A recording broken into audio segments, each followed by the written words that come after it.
La Voix des Bulles présente la Splash Page hors série, une émission qui va vous faire sortir de l'espace diégétique pour vous vriller le cerveau avec un son de qualité approximative.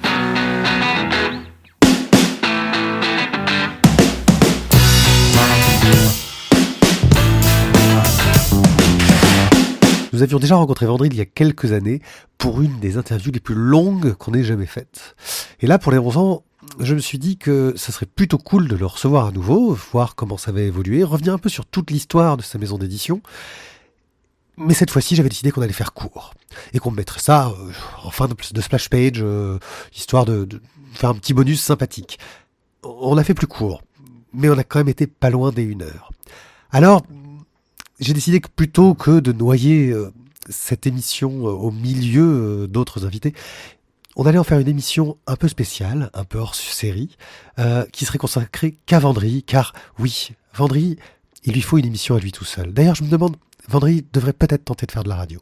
Vous allez apprendre plein de choses sur cet auteur, mais surtout sur sa facette d'éditeur, et vous verrez aussi que le destin de Warum Vraum et de la Voix des Bulles sont plus liés qu'il n'y paraît. Bonjour Vendry, tu fais partie de cette famille étrange d'auteurs-éditeurs. On a déjà plusieurs fois discuté ensemble et tu fêtes à l'heure actuelle les 11 ans de ta maison d'édition. C'est rare de fêter ces 11 ans. J'ai raté les 10 ans l'année dernière, donc du coup, on fête les 11 ans cette année. Ah, c'était pas pour concurrencer le Lombard qui faisait ses 70 ans.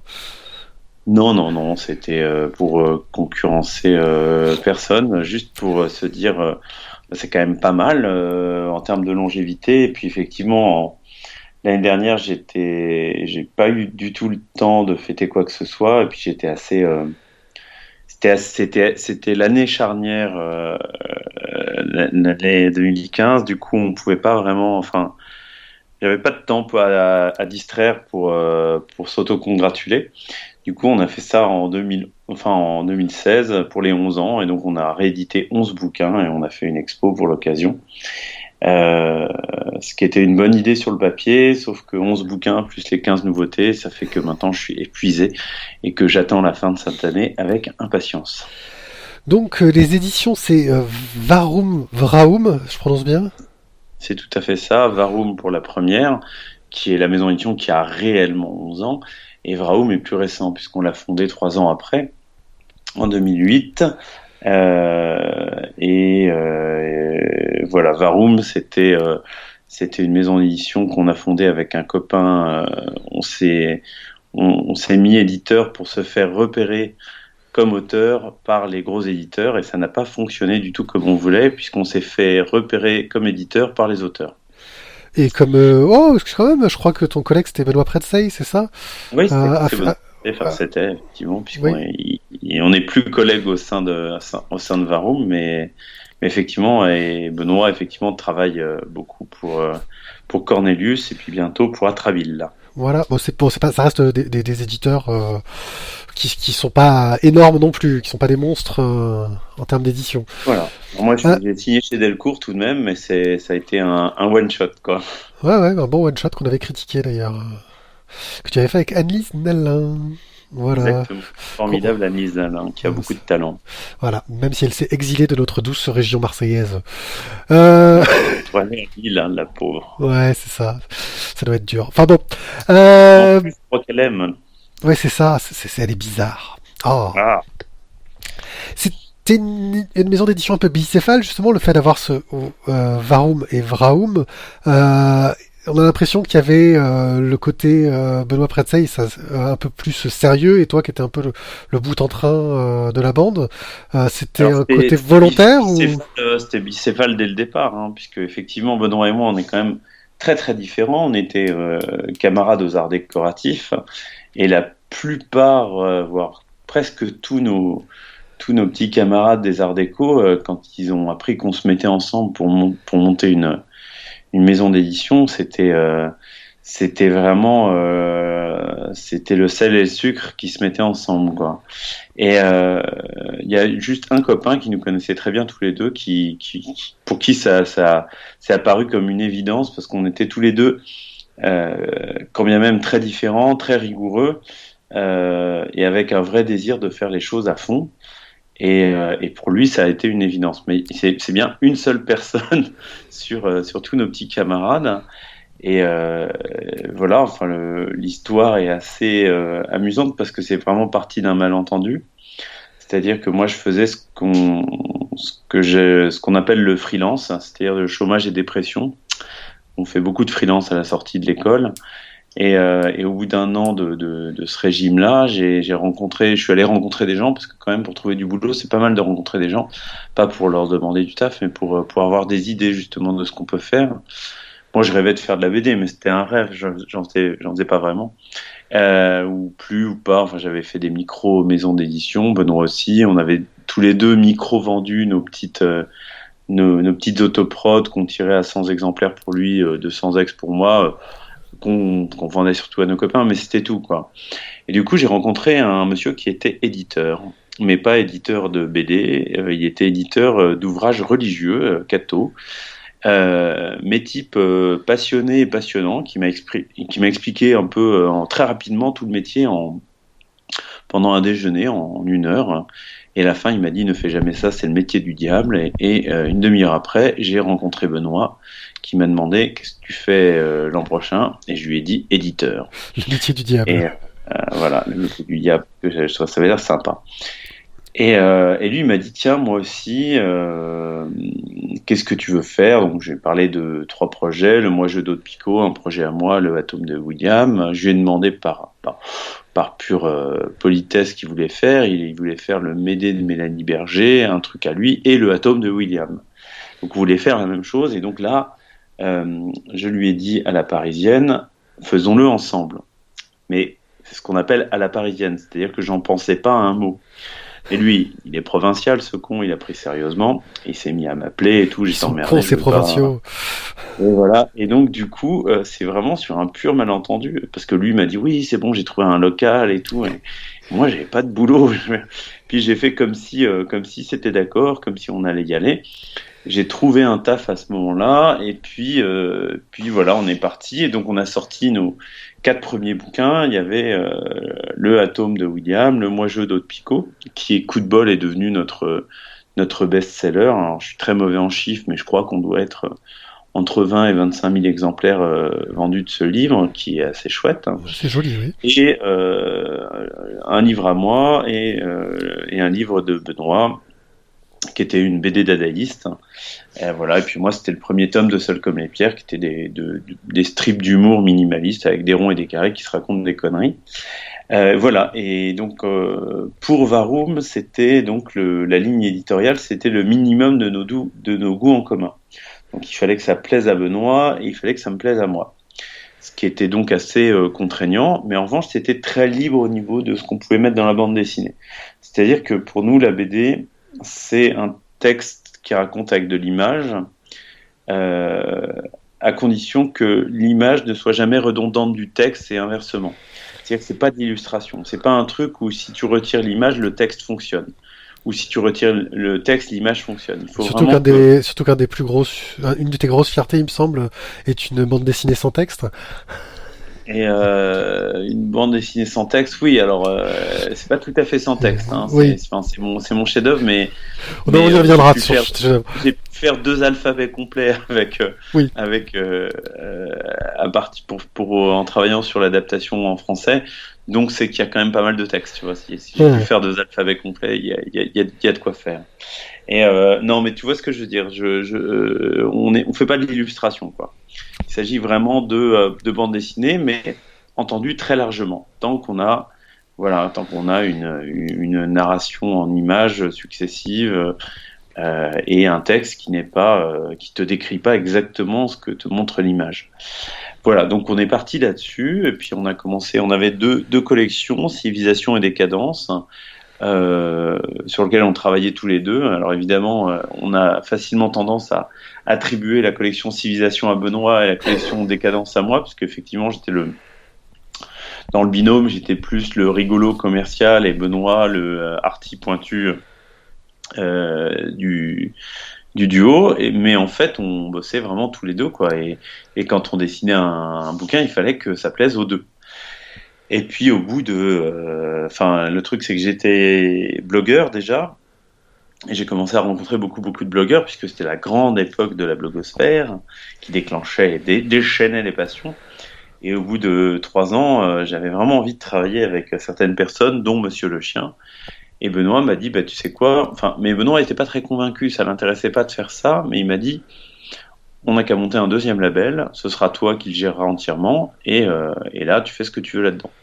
Donc on a monté Vraum, puisque en fait on a choisi Varum parce qu'on était tous les Varum c'est un mot allemand qui veut dire pourquoi parce qu'on était tous les deux germanophiles et Benoît ça lui plaisait justement à cause de la sonorité, tu vois, Varum Vraum, Oui.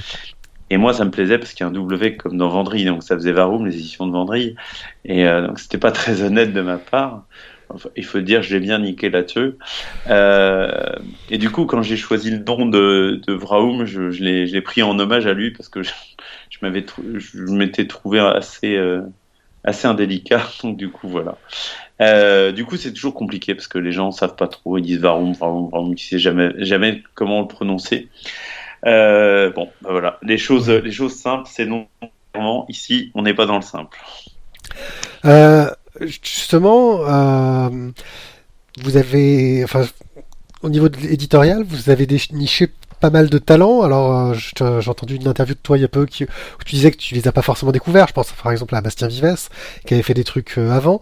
Mais j'ai l'impression que tu les as chopés à l'époque où ils n'avaient pas encore tout le côté bankable Ah, qu'ils peuvent avoir maintenant. Et que non, tu les as un peu effectivement. révélés aussi. Comment? Que t'as un peu révélé ces auteurs. Hein. Je pense à Ah, Benjamin Rainer. mais on a fait une part du boulot. Après, c'est évident que Bastien Vives, il n'a jamais eu besoin de nous pour exister. Mais très nettement, La Boucherie, qui était le premier, on va dire, de ces grands romans graphiques qui sont ce qui l'ont fait réellement connaître, hein, c'est nous qui, effectivement, avons édité le premier roman graphique de Bastien avant Paulina. C'était le premier livre qui signait seul de son nom, puisqu'avant il avait fait des BD sous le nom de Bastien Chammax chez Danger Public, Pungi la Racaille.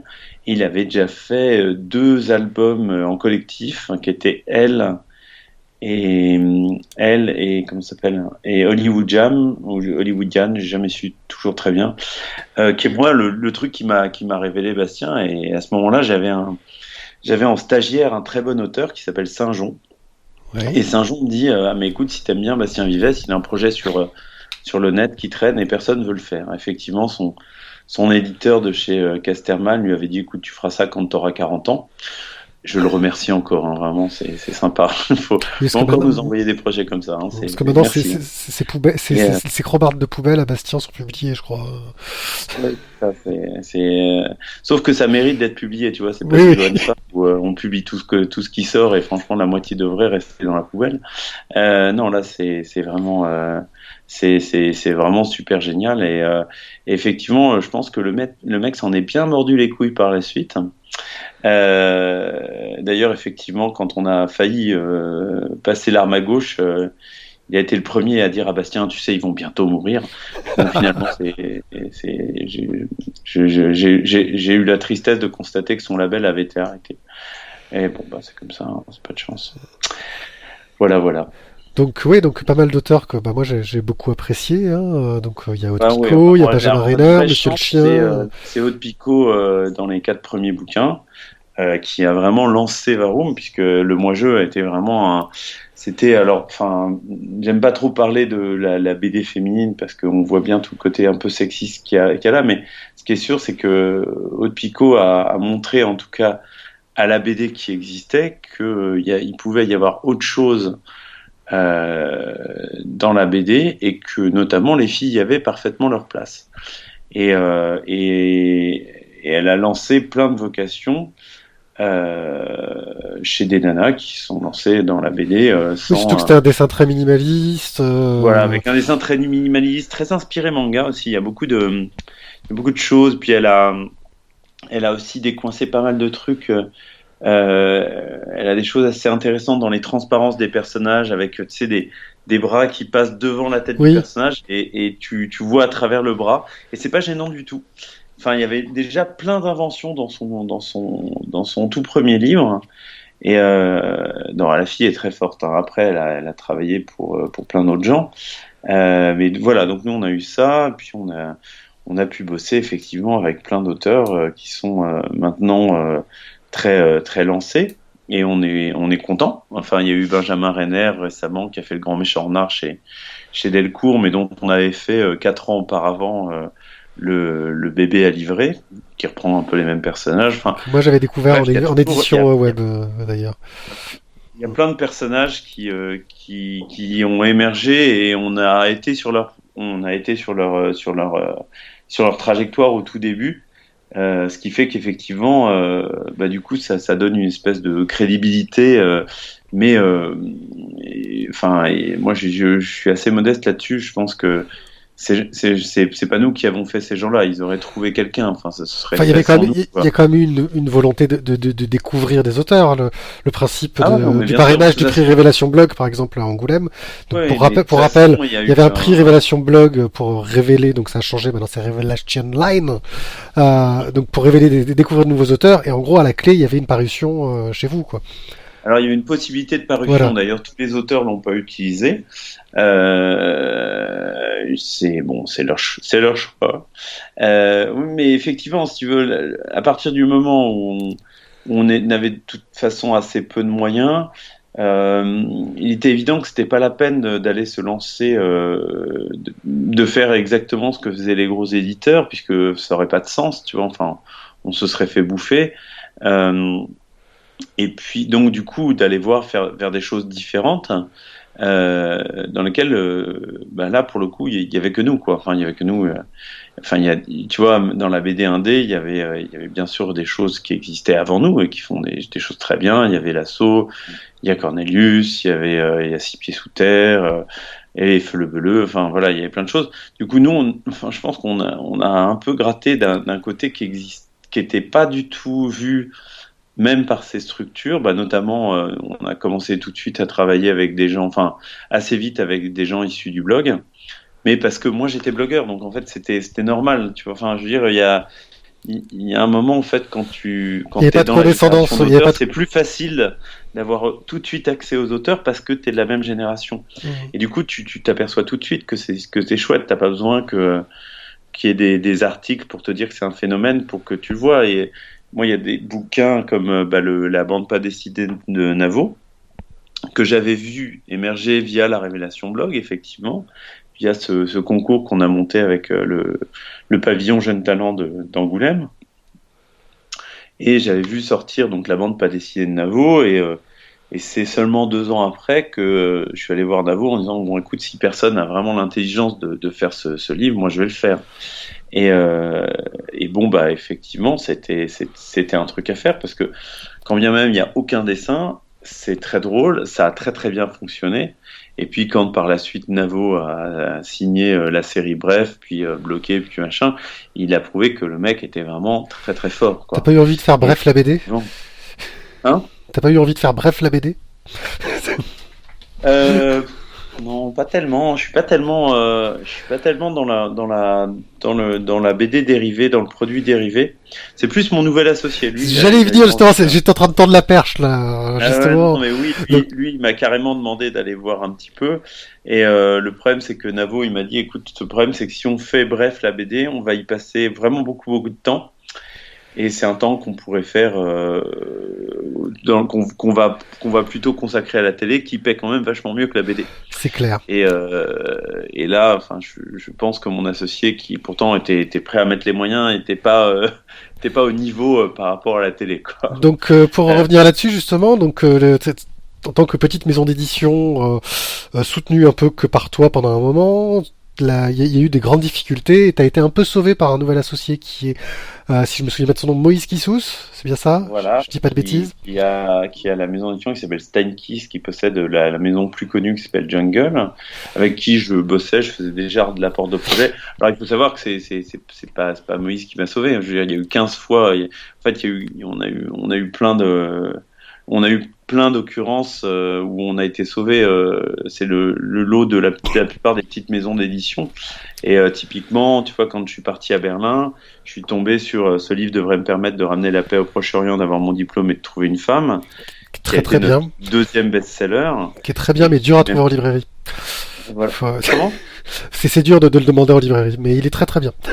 Ah, mais en même temps, il est facile à trouver parce qu'en général, il est sur la, il est sur la caisse, donc t'as pas besoin de le demander, il Oui. est là. Mais c'est un livre qui nous a sauvés. Enfin, il y a eu plusieurs fois où on s'est dit, genre, bon, alors comment on va faire?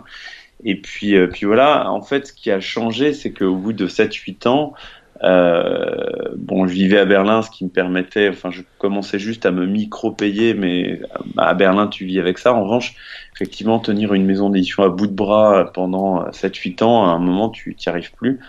Et c'est surtout ça, hein. C'était plus que c'était pas des, enfin, il y avait des problèmes d'argent, mais bon, enfin, l'argent, ça se trouve, tu vois, tu montes des crowdfunding, des machins, enfin, qu'à voir les requins marteaux qui ont crié 15 fois famine et puis qui ont toujours fini par trouver l'argent pour continuer. Donc ça se trouve, moi, mon vrai problème, c'est que j'étais tout seul à porter tout ça. Et donc j'ai cherché un repreneur ou enfin, un porte-avions éditorial, enfin j'ai cherché quoi. Et coup de bol, enfin il y avait deux qui étaient intéressés. Il y avait Fluide, mais qui était en pleine restructuration suite à la reprise de Flammarion par Gallimard. Enfin, je crois que c'est ça qui s'est passé. Et puis il y avait Stan Kiss avec Moïse Kissous, avec qui je bossais, avec qui je m'entendais bien. Enfin, on voyait qu'on bossait bien. Ouais, et Et puis du il essayait coup, de se diversifier, hein. Je sais qu'il y avait eu un ah autre bah projet, il y avait oui, eu un autre il y avait, projet de enfin, BD américaine qui avait un peu foiré malheureusement, malgré les bonnes personnes qu'il y avait à la tête.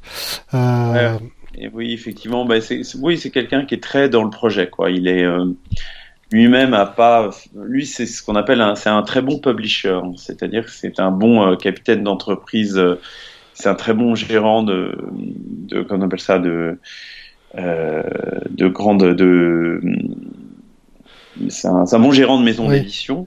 Après, c'est pas un éditeur, c'est-à-dire que c'est pas quelqu'un qui a un goût particulier pour telle ou telle chose. Il préfère s'entourer de gens qui ont ce goût-là et à qui il fait confiance. C'est ce qui s'est passé pour Atlantique, même si malheureusement ça a pas donné, ça a pas donné suite. Mais c'est ce qui se passe aussi au sein de sa maison d'édition. Et, euh, Bah, déjà, et il a un vaisseau amiral avec Jungle et tous ses grands succès commerciaux, plus que critiques, j'ai envie de dire, hein, ah bah en étant gentil. déjà il a eu le flair de racheter bon, il a monté son truc avec comment ça s'appelle avec Caméra Café la BD qui a cartonné, qui était enfin c'était il y a 10 11 ans aussi, hein, c'était à la même Oui. époque et en fait ils en ont vendu genre 300 000. Effectivement, leur réseau était plus dans les grandes surfaces que dans les librairies spécialisées. Puis ensuite, les Et en Simpsons. fait, il s'est lancé sur un truc dans lequel ça fait 1 an ou 2 que toutes les grosses maisons d'édition essaient de se mettre sur ce créneau-là. C'est-à-dire la BD produit dérivé, tu vois. Enfin, Alors que ça a été conchié comme ça, on pouvait plus quand tu ah avais ouais, ouais, les mais tout people qui débarquaient à le monde Angoulême, dobait hein. dessus, tout le monde dobait dessus. Maintenant, tu regardes Dargaud, Dupuis, ils le font tous, tu vois. Enfin, ça te permet de ramener de l'argent pour faire des trucs plus intéressants derrière, j'ai envie de dire. Quand tu vois Norman, la BD, bon, bah voilà, tu te poses pas de questions, c'est la même chose, quoi.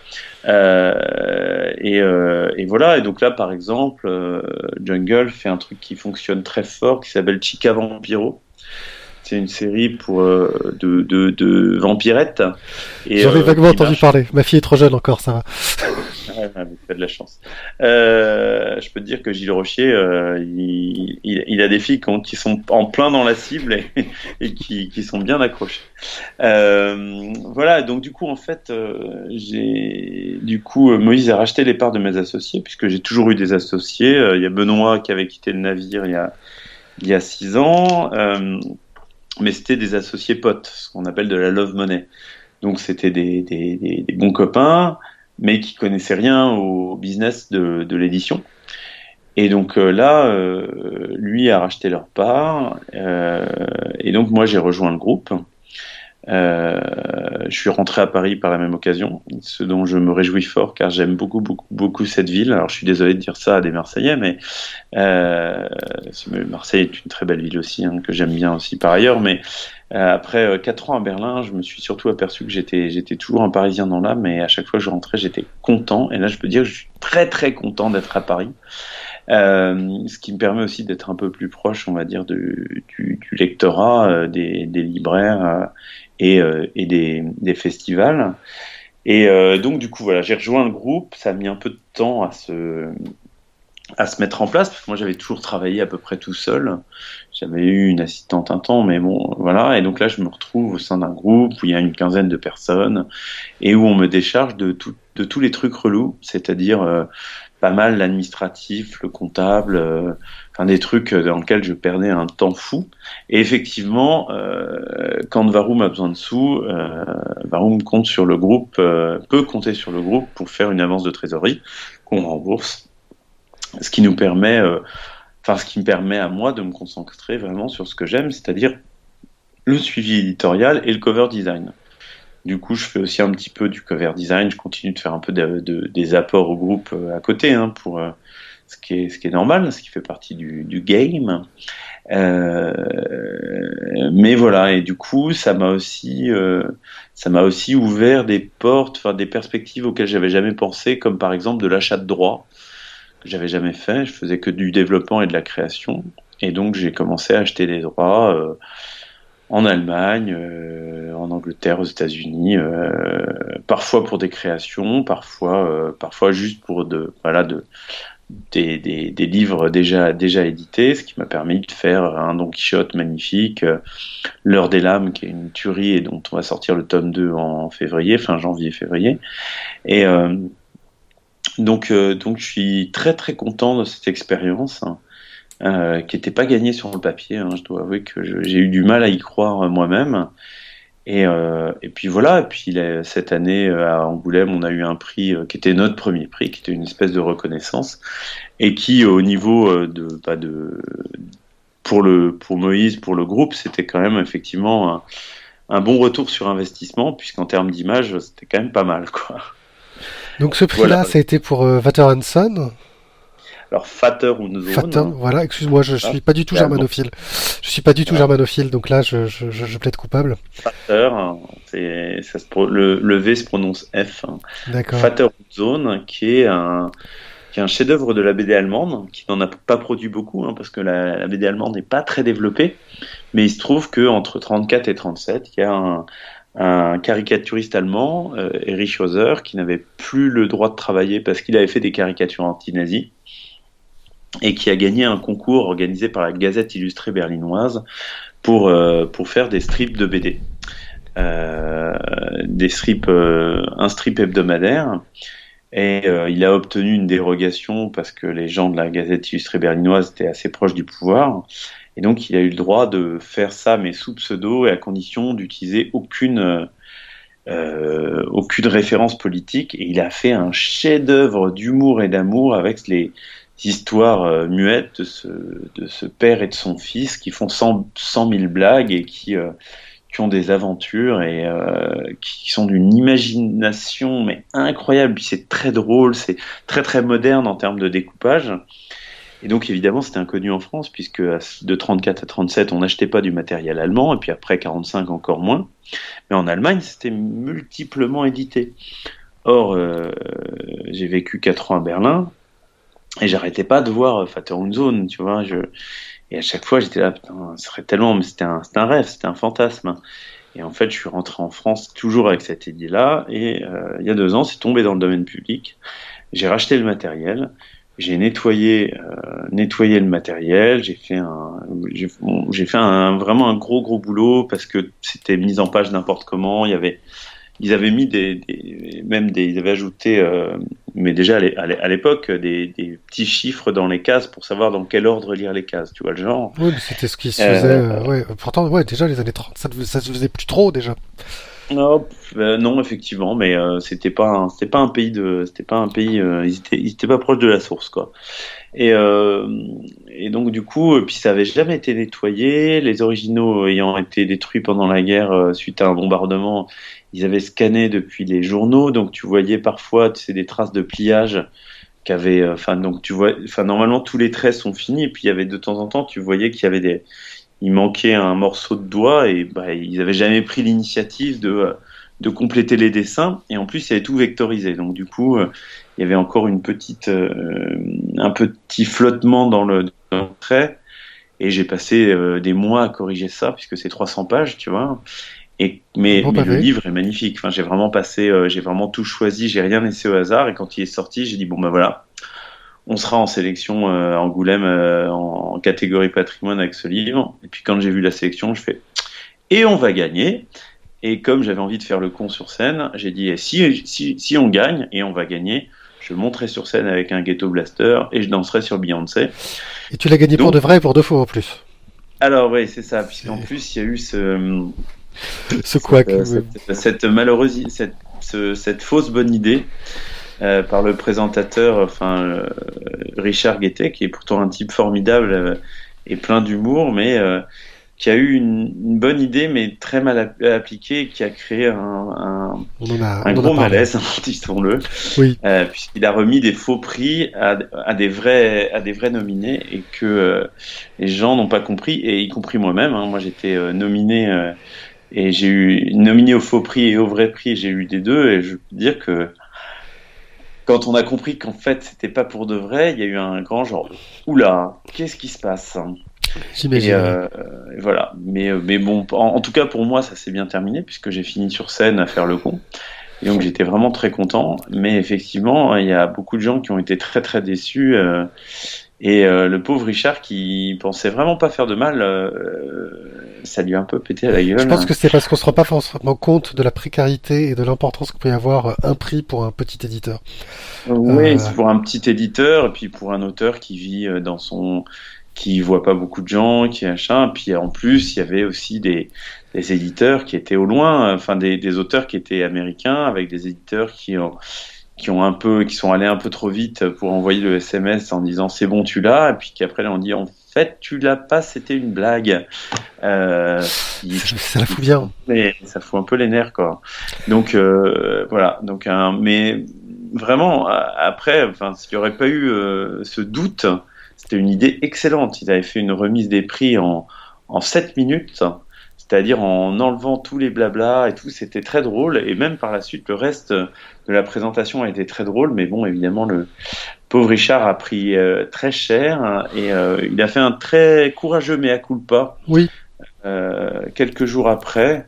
Ce sur quoi le festival, qui là pour le coup a manqué totalement de classe, ils l'ont pas du on a profité tout. pour se désolidariser et dire oh non Ouais. mais vous voyez c'est tout sa faute, quoi. Et vraiment t'es là, non mais les gars franchement, mais putain, bref, Pour quoi revenir qu'il en soit, à... moi j'étais bien Hein, content, et franchement quand ce livre est sorti je me suis dit eh ben si l'année prochaine ou un temps moment je plante Varoum, c'est pas grave, j'aurais fait ce livre, parce que voilà un livre où pour une fois eh ben, je me dis que c'est vraiment moi qui l'ai fait. Tu vois ce que je veux dire? Enfin, je veux dire, ça aurait été fait par n'importe qui d'autre, ça aurait pas été fait ouais, puis pareil. l'auteur t'a pas fait chier. Ah bah non, personne ne fait ça, c'est sûr. Mais je pense que j'ai la prétention de penser que je l'aurais fait mieux que personne. Bon, je pense que les gens auraient fait des choses formidables autres, mais vraiment, je suis très très fier de ce que j'ai J'invite tout le monde à fait. aller voir ton article sur ton blog justement où tu expliques un peu ton travail Ouais, sur le oui, livre qui est un art. je détaille assez longuement, je rentre bien dans les détails. Euh, mais c'est vrai que c'est aussi un article qui a beaucoup tourné et qui a pas mal contribué à faire qu'il y ait des gens qui aient été curieux. Et bon, ça parle pas mal du métier d'éditeur, en fait. Ça t'explique vraiment comment ça fonctionne, et quelles sont les parts. C'est une part qui est assez mal connue parce que les gens font pas forcément, même certains auteurs font pas vraiment la différence entre qu'est-ce qui est du travail éditorial. Et là, c'est que du travail éditorial. Hmm.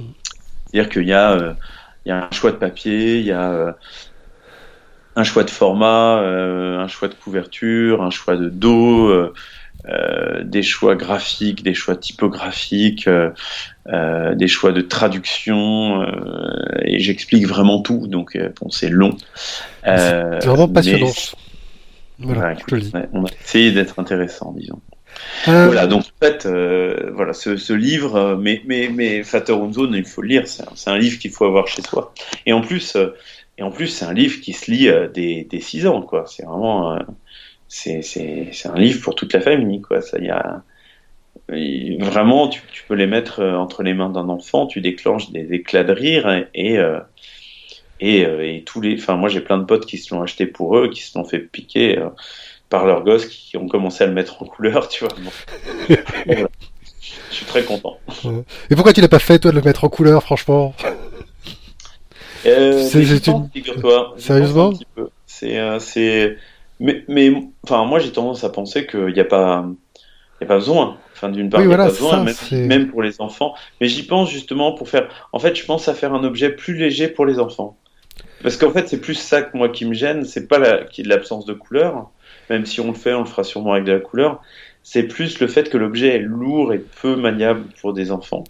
Et donc, j'ai envie de faire des tout petits Fatter Zone. Mais je ne sais pas si je vais le faire réellement, hein, mais j'y pense pas mal quand même. Voilà. Ouais, il faut quelque chose qui soit plus transportable, plus, effectivement.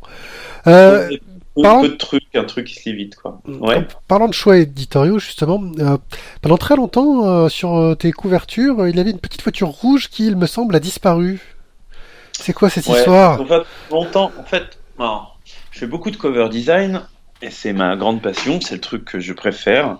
Je fais ça assez régulièrement d'ailleurs pour les éditions Steinkeys, j'ai fait ça pour Dupuis, j'ai fait ça pour les premiers, pour un album enfin j'ai fait ça pour plein de gens parce que ça m'éclate. Vraiment, j'adore faire du cover design. Là, en ce moment, je fais ça sur un bouquin scientifique sur la génétique pour les chiens et j'ai fait un truc dont je suis vraiment très très content.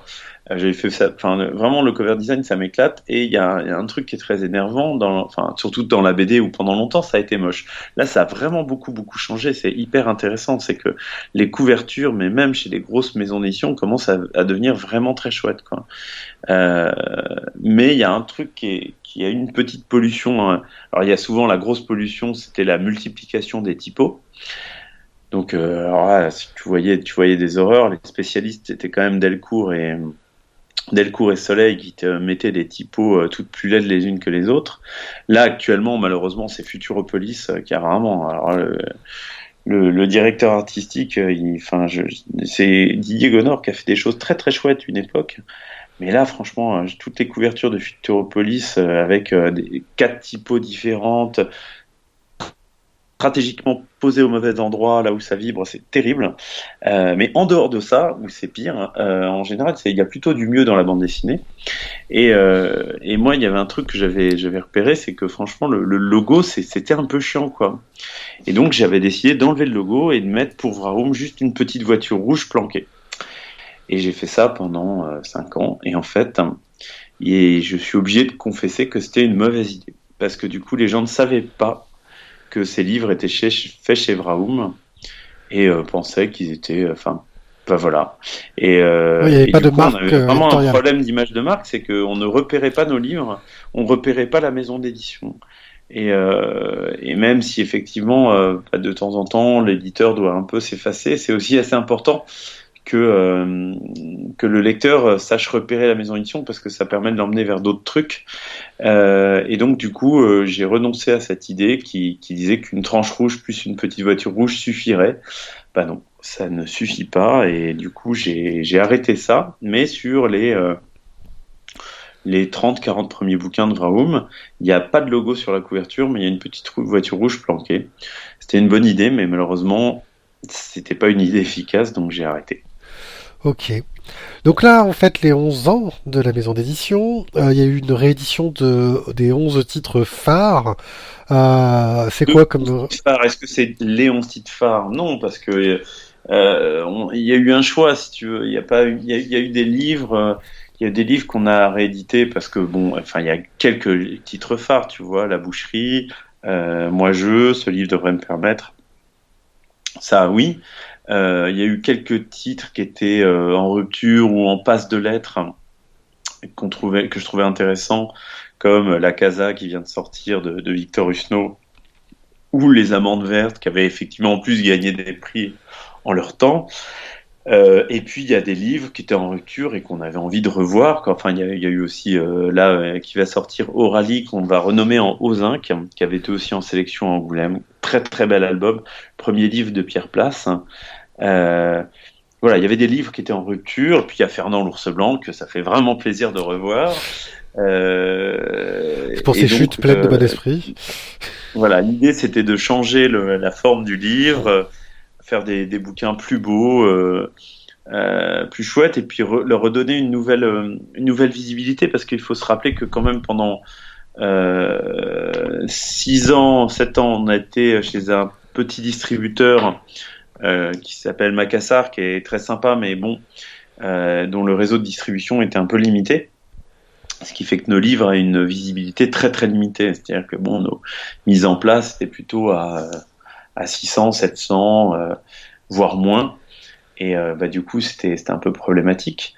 Du coup, effectivement, on a changé 2 fois de distributeur. Maintenant, on est chez Flammarion et on s'est dit qu'on allait profiter effectivement de l'impact de Flammarion pour pouvoir remettre une couche et redonner une visibilité à ces livres. Ce qui s'est passé.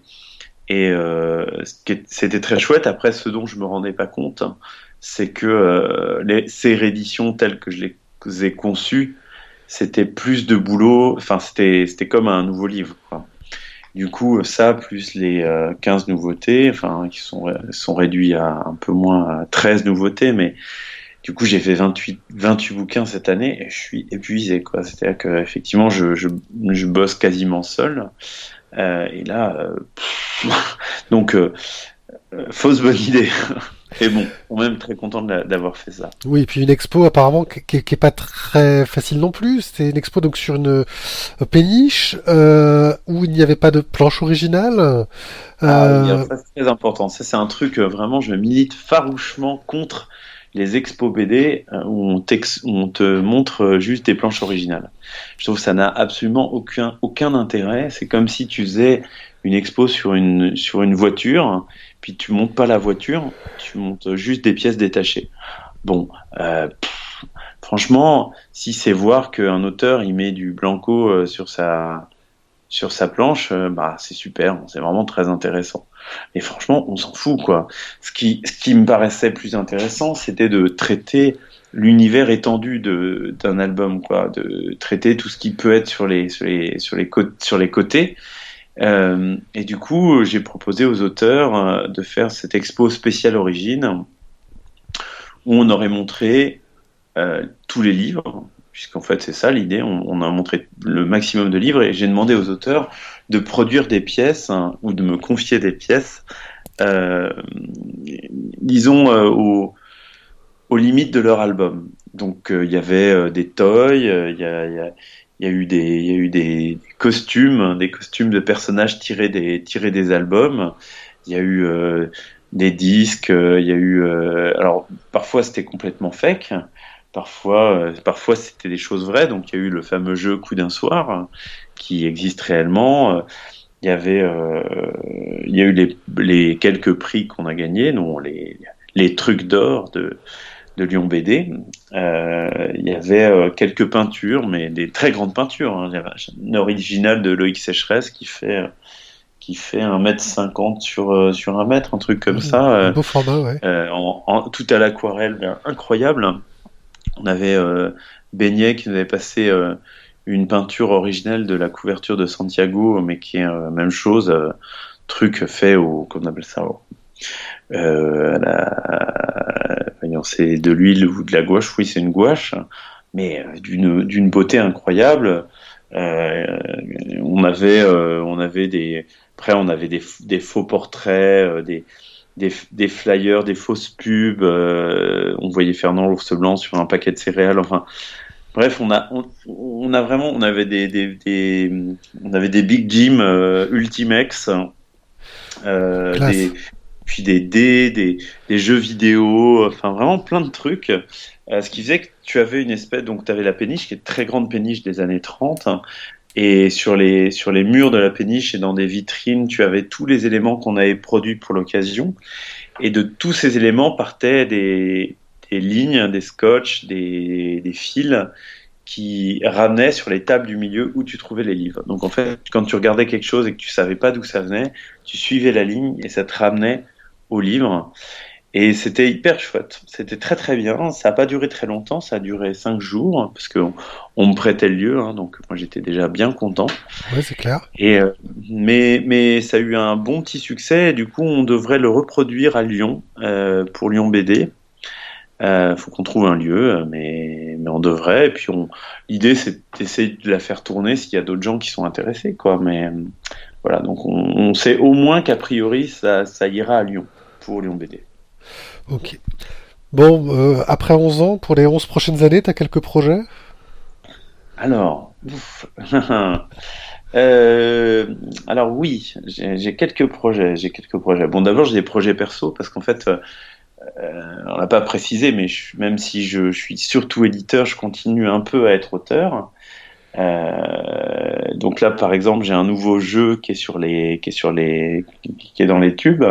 Donc il y avait le jeu Coup d'un soir pour Ultimex, et là j'en ai fabriqué un autre que j'ai testé ce week-end à Saint-Malo et qui fonctionne pas mal, hein, qui Oui, est un tu jeu joues à de l'éditeur, discussion c'est ça? qui s'appelle la carte lourde pour le moment. Je sais pas si ça va être le titre définitif, mais c'est un truc assez drôle. Enfin, bon, on se tiendra au courant là-dessus.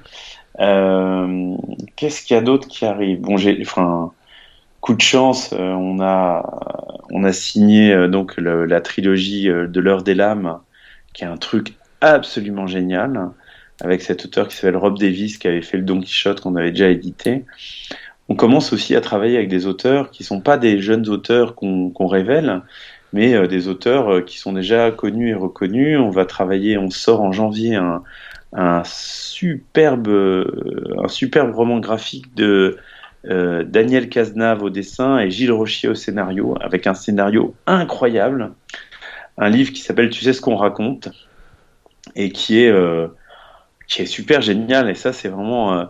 On avait déjà eu la chance de faire quelques bouquins avec des auteurs comme Simon Hureau, qui étaient des auteurs qui avaient déjà édité chez des beaucoup plus gros éditeurs que nous.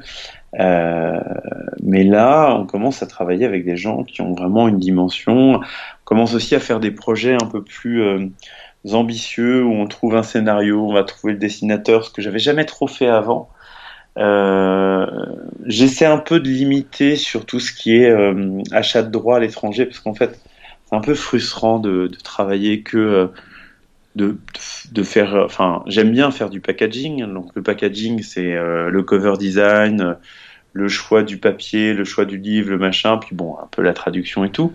Mais donc là, par exemple, on vient de recevoir un Jimmy Beaulieu qui sort dans 2 semaines. Jimmy de Beaulieu, même chose, auteur immense, hein, Vous l'avez auteur traduit directement du québécois? voilà, québécois. C'est un de ses co-auteurs et éditeurs chez Delcourt qui m'a envoyé parce qu'il avait un recueil de nouvelles. Donc Yannick Lejeune qui m'a dit, écoute, il a un recueil de petites histoires que personne ne veut faire pour la bonne raison que ça vend pas, hein. Les petites histoires séparées, dessinées dans 15 styles différents, ça marche jamais. Mais moi, j'avais envie de travailler avec Jimmy, donc du coup, j'ai dit, bah, tu sais quoi, c'est pas grave, on le fait, c'est pas grave. Et Jimmy, qui a aussi été éditeur, donc il connaît bien les contraintes du truc, il a réfléchi et commencé à bosser dessus. Il m'a fait, bon, tu sais quoi, j'ai pris 3 histoires avec les mêmes personnages et j'ai fait une grande histoire. Et Yannick est venu me voir après en me disant, t'es fort, espèce de couillon, je te l'envoie, et en plus, on est en train de bosser sur un truc, et du coup, il bosse pas sur mon truc parce qu'il bosse avec toi. Je fais, eh oui! Mais j'ai pas fait exprès, c'est venu malgré moi. Donc ça, c'est chouette. On vient de sortir, même chose, sortira au même moment un livre de Lucas Nin. Alors, Lucas Ninet, je sais pas très bien comment ça se prononce, moi je prononce ça Nin, qui est le fils de Carlos Nin, qui nous a quittés cet été, et qui est un livre incroyable qui s'appelle Les Contes du Suicidé, d'après des contes d'Horacio Quiroga, qui est un auteur sud-américain, un immense auteur sud-américain. Et Lucas Nin fait du Dave McKean, quoi. C'est-à-dire qu'il mélange des matières, de D'accord. la photo, du dessin, ce qui est un peu dangereux. Et franchement, c'est magnifique, magnifique, magnifique. Donc, je suis assez content parce que je me mets vraiment à travailler. Là, j'ai eu la joie de voir l'autre éditeur de Lucas Nin, qui est l'éditeur des rêveurs, qui est venu me voir en me disant: ah, je suis tellement content que tu le fasses, c'est vraiment super, c'est génial. Enfin bon, j'étais content aussi parce que enfin, je vois bien qu'il y a une tendance naturelle entre éditeurs à se tirer la bourre, mais c'est bien quand en fait c'est bien compris qu'en fait l'idée. Enfin moi, j'essaie de suivre les auteurs, mais je suis surtout l'éditeur de projet. Là, je commence un peu à suivre certains auteurs. On va faire avec Philippe Delapin le prochain Ultimex. Donc, on va coéditer. On va faire le prochain Lénaïque Villain, tu vois, qui avait fait Bon baiser d'Iran l'année dernière, qui avait cartonné. Malgré les justes dénonciations de Johan Sfar, qui avait bien vu qu'on avait plagié une autre couverture parce qu'il y avait même couleur sur la couverture. Et, Sur c'est Magenta vrai, jaune. c'est vrai, hein, enfin, je confesse, hein, Oui. je me suis dit, putain, du rouge et du vert, ça va trop vendre. Euh, et puis, donc, on va continuer, on va sortir un bouquin de l'ENAIC qui est absolument génial, qui s'appelle Sécurité Open Your Bag, et qui raconte 2 ans qu'il a passé comme agent de sécurité sur la Tour Eiffel. Alors, en plus, c'est un sujet, mais hyper à la mode. Oui. Et vraiment, dans cette BD, on verra bien à quel point ça sert à que dalle. Enfin, c'est vraiment de la blague, la sécurité. Euh, voilà, donc pour le moment, en fait, j'ai plein de projets qui arrivent. Je suis ça un peu au fil de l'eau. Je suis très content, mais je dois avouer que si demain je devais arrêter d'être éditeur, ce serait pas très grave. J'aurais d'autres choses à faire. Il y a d'autres métiers qui m'intéressent et enfin, il y a eu un moment l'année dernière, il y a 2 ans, enfin, je l'ai pas pris parce qu'on m'a pas pris, hein, mais la possibilité de devenir rédacteur en chef d'une très grosse émission de télévision s'est présentée. Et je dois avouer que ça m'a fait un peu. J'étais à waouh, c'est fou. Oui, c'est un autre monde. Mais, Oui. mais bon, pour le moment, je continue aussi. C'est aussi par loyauté pour mon nouvel associé, hein, parce que c'est sûr que si je me barre de Varum, ça va être. Enfin, je suis un peu l'homme orchestre du truc. Donc Oui, je suis un il peu. est signé pour toi, quoi. Bah oui, c'est d'ailleurs ce qu'il m'avait dit, hein. Il m'avait dit, moi, si jamais je prends ça et que tu pars, j'ai tout perdu, quoi. Bah, j'étais bah non, enfin non. Et voilà, mais pour le moment, je t'ai dit, on est très content. Je continue de rester sur une quinzaine de projets par an, pas plus, parce que là, cette année, vraiment, enfin, ça m'a épuisé. Et, euh, et puis, bah, l'idée, c'est aussi de continuer une carrière d'auteur. Donc, j'ai des projets un peu en stand-by qu'il va falloir que je me remette dessus. Mais voilà, enfin, pour le moment. Très content, puis voilà, depuis 2 ans, je gagne ma vie comme éditeur, donc ça c'est un peu fou. Tu montes une maison d'édition à temps et à argent perdu pour t'éditer toi, pour se faire plaisir, pour faire plaisir à les copains, puis bon, tu passes du temps, tu gagnes ta vie autrement comme tu peux, en faisant un peu du freelance par-ci par-là, et puis au bout de 8-9 ans, tout d'un coup, tu gagnes ta vie avec ça, et c'est fou. Sans rien changer, puisque je fais toujours ce que j'aime, enfin tu vois, il n'y a rien. Il n'y a rien qu'à changer en rejoignant le groupe Stenkiss. On m'a pas demandé tout d'un coup de faire du jungle, quoi. Mon associé a été très clair. Il m'a dit, écoute, jungle, je l'ai déjà. J'ai pas besoin de, pas Oui, besoin pas de me besoin faire un d'investir dedans, quoi. second jungle, quoi. Donc voilà, donc très content. Ok, bah super tout ça. Merci beaucoup pour cette longue interview. On a fait plus court que la plus longue qu'on ait faite. Je crois qu'il a duré 2h30 ou je sais pas quoi. Euh... Tu vas voir. Ouais, je sais, mais je m'y prépare toujours. Je suis vraiment crevé, quoi. Donc, bah, je me suis dit, hey, là il sort de son expo, il sort de Saint-Malo, c'est le moment de l'interviewer. ouais, c'est parfait. Et ben, merci encore beaucoup pour cette interview, et puis bah, on va suivre un peu de profite quand même pour remercier le One Night Club, parce que grâce au One Night Club, j'ai eu un auteur qui est venu me trouver avec un superbe projet, qui est Samuel Filière, qui m'a apporté à l'époque l'esprit à la dérive sur son papa qui perdait la boule et qui était en plus en très mauvaise santé, enfin qui est décédé juste avant la sortie de l'album. Et on a pu refaire un projet avec Samuel qui s'appelle La Voix des Chevriers, qui est un très bon bouquin, qui a très bien fonctionné.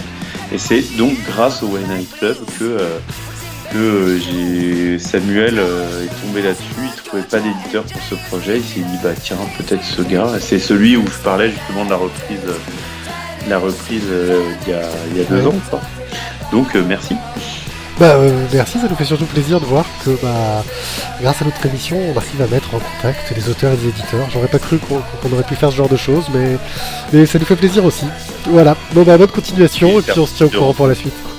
Allez, ciao. À bientôt et merci pour tout. Allez, ciao.